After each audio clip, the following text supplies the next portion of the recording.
غوث پاک رحمت اللہ تعالی علیہ کے آباء و اجداد میرے آقا علیہ السلام تک سلسلہ پہنچتا ہے. میرے آقا علیہ السلام کا سلسلہ پیچھے چلے تو حضرت ابراہیم خلیل اللہ علیہ السلام تک پہنچتا ہے. حضرت ابراہیم خلیل اللہ، حضرت ابراہیم خلیل اللہ جد الانبیاء اور حضرت ابراہیم خلیل اللہ علیہ السلام کے بارے میں اللہ تبارک و تعالی فرمایا وَنَجَّيْنَاهُ وَلُوطًا إِلَى الْأَرْضِ الَّتِي بَارَكْنَا فِيهَا لِلْعَالَمِينَ. ہم نے حضرت ابراہیم کو اور لوط کو اس زمین کی طرف نجات دی جس میں ہم نے سارے جہانوں کے لیے برکت رکھی ہے. سورہ انبیاء کی آیت نمبر 21 پڑھ رہا ہوں. اللہ تعالی نے فرمایا ابراہیم اور لوط اس زمین کی طرف ہجرت کر گئے جس زمین میں سارے جہانوں کے لیے برکت ہے. تاریخ بتاتی ہے حضرت ابراہیم علیہ السلام نے جس زمین کی طرف ہجرت کی اس زمین کا نام فلسطین ہے. توجہ بڑی دردناک صورتحال میں ہیں ہم سب. درد کے ان لمحات میں میں نہیں سمجھتا کہ میرا بیان مکمل ہو جائے گا کہ میں یہ بیان نہ کروں. سلسلہ پھر جوڑیں گے غوث پاک رحمۃ اللہ تعالی سے، لیکن بات توجہ سے سننے والی ہے.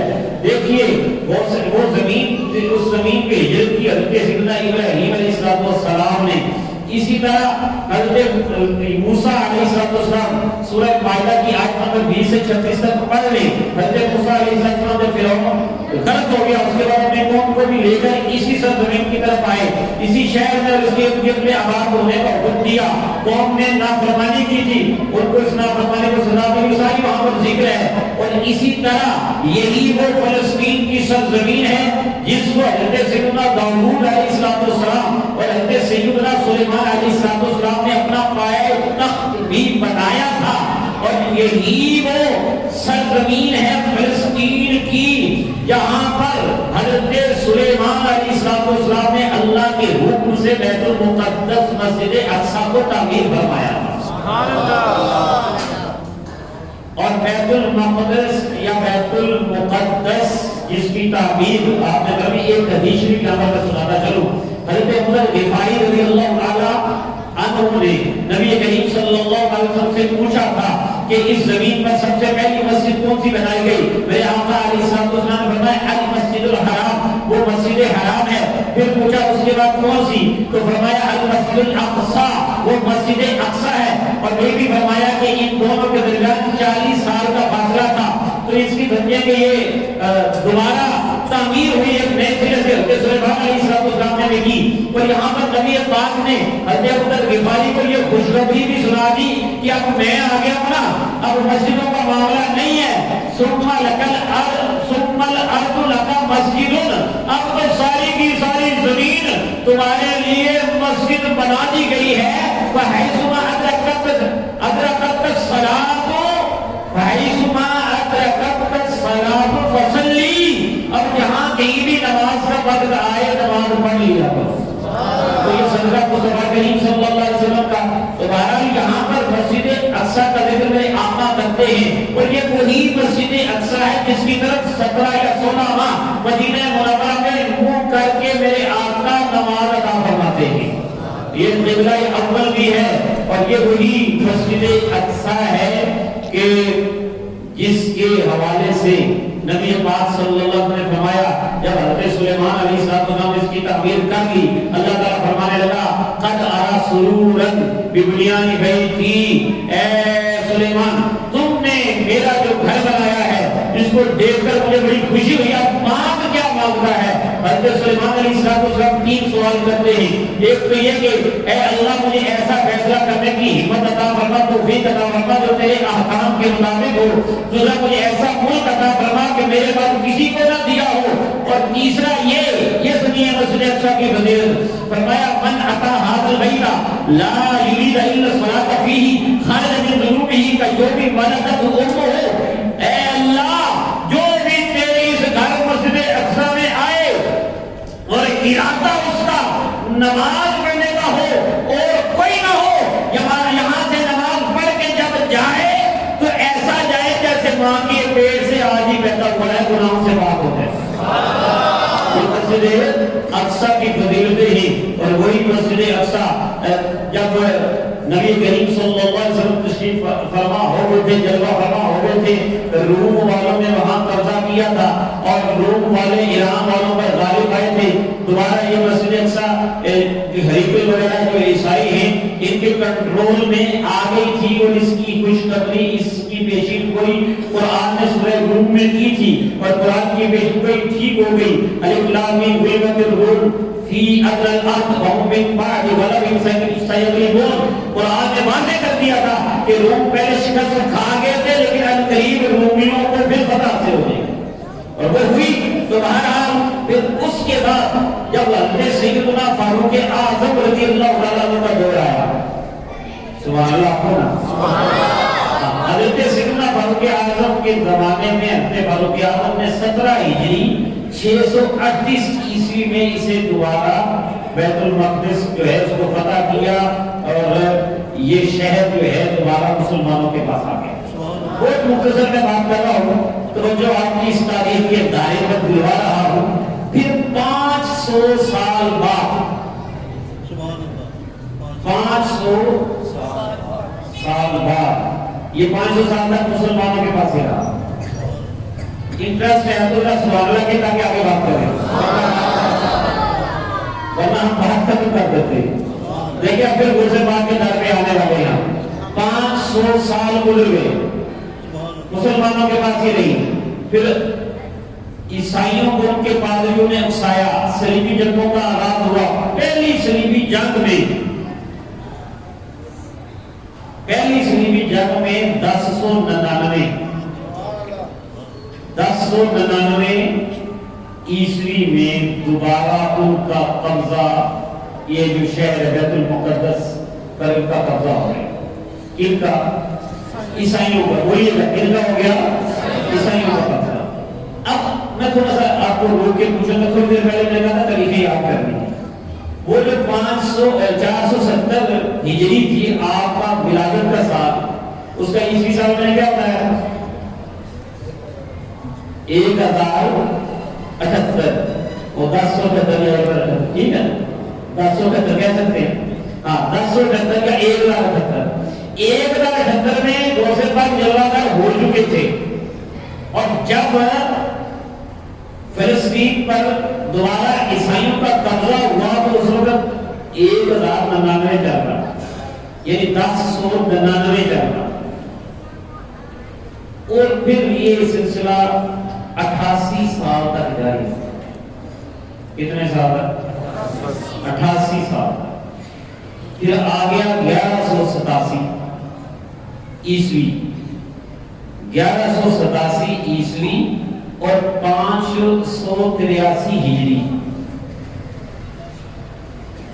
طریقہ تو اس کو ہمارا کہہ سکتے ہو، میں نے ڈالا تھا کہ مجھے تھک گئے ہو تو پھر میں بلند بات میں کہے سبحان اللہ۔ اب یہ تاریخیں آپ کو میں نے ابھی بتائی ہیں، مثال بات کی تاریخیں بتائی تھی، 561 ہجری اور 1166 غوث پاک کے وصال کے بعد 1187 میں کون آیا؟ ان کا نام سن کے آپ یقیناً سبحان اللہ کہیں۔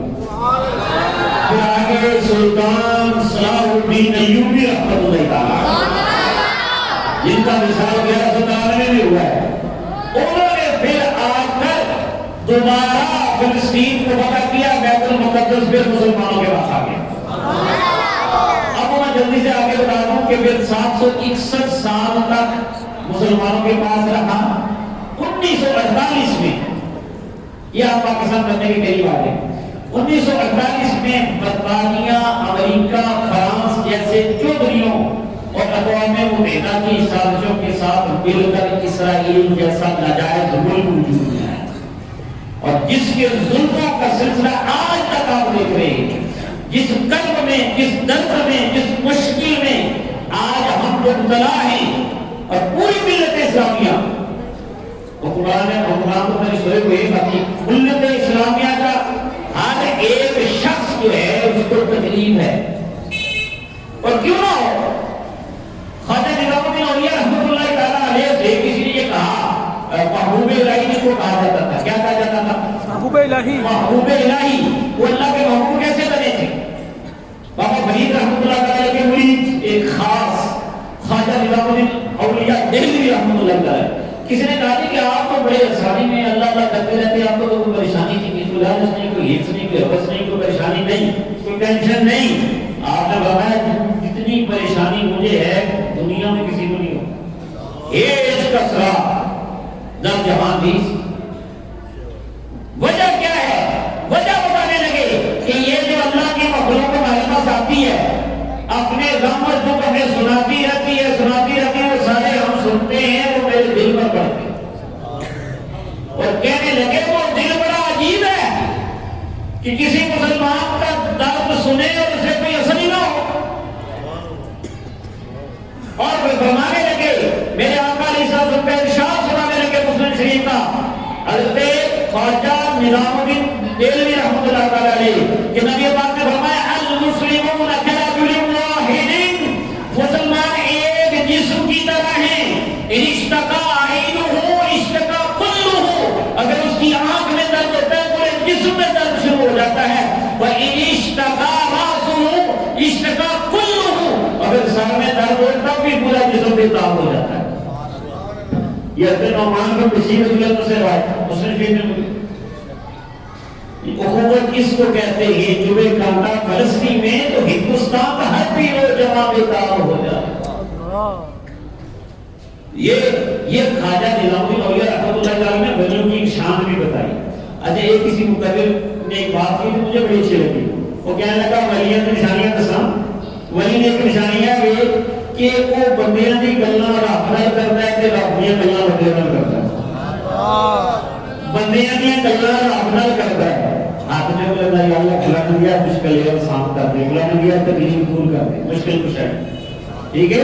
اور رب دیاں گلاں بندیاں نال بہنا تے انہاں کو اللہ دی گلاں سناتا ہے، اللہ کا یہ ہے اللہ اللہ کیے جانے سے اللہ نہ ملے، اللہ والے ہی جو اللہ سے ملا دیتے۔ پین ہم محسوس کر رہے ہیں، وہ جو درد ہم محسوس کر رہے ہیں، میں اس بات کو کرنا چاہتا تھا کہ کوئی کہے کہ جی صوفیاء کرام کا کام ہی نہیں ہے، مشائخ کرام کا کوئی کام ہی نہیں ہے جہاد میں، آج معاذ اللہ جہاد کو فساد کہتے ہیں، اور جب اپنا مفاد ہو تو اسی جہاد کے لیے پیچھے لگ جاتے ہیں۔ مفاد ہو تو جہاد ہے، اور اگر مفاد نہ ہو تو جہاد فساد ہے، یہ نئے لوگوں کا نظریہ ہے۔ لیکن جہاد جہاد ہی ہے، فساد فساد ہی ہے۔ اب وہ مجھے بس میرے پاس وقت نہیں ہے اس کو اس کی بھی وضاحت کروں، لیکن آپ سمجھ تو گئے ہوں گے کہ لوگ بعض اوقات جہاں جہاد ہو جاتا ہے اسے فساد کہہ کے اپنی جان چھڑاتے ہیں، اپنے بھی غیروں کی بولیاں بولتے ہیں، غیروں کے کھا کھا کے، غیروں کے پھل کھانے والے غیروں کی بولیاں بولتے ہیں۔ تمام مسلمانوں کے حکمران خاموش ہیں، خاموش تماشائی بنے ہوئے، اور ظلم ڈھانے والے ڈھاتے جا رہے ہیں، ڈھاتے جا رہے ہیں۔ وجہ کیا ہے کہ ان کو پتہ کسی نے آنا نہیں، کسی نے مدد کرنی نہیں۔ اب غوث پاک رحمت اللہ تعالیٰ علیہ کی زندگی کے حوالے سے تجزیے کیے ہیں محققین نے، اور دیگر اولیاء کرام اس زمانے میں وہ جو 88 سال بیت المقدس رہا ہے عیسائیوں کے پاس، اس دوران صوفیاء کرام جو اپنے درس سجاتے تھے، جو مدرسے میں تدریس کی نشست پر بیٹھتے تھے، لوگوں کو قرآن پڑھاتے تھے، قرآن سکھاتے تھے، فقہ سمجھاتے تھے اور بات فرماتے تھے۔ سبحان اللہ۔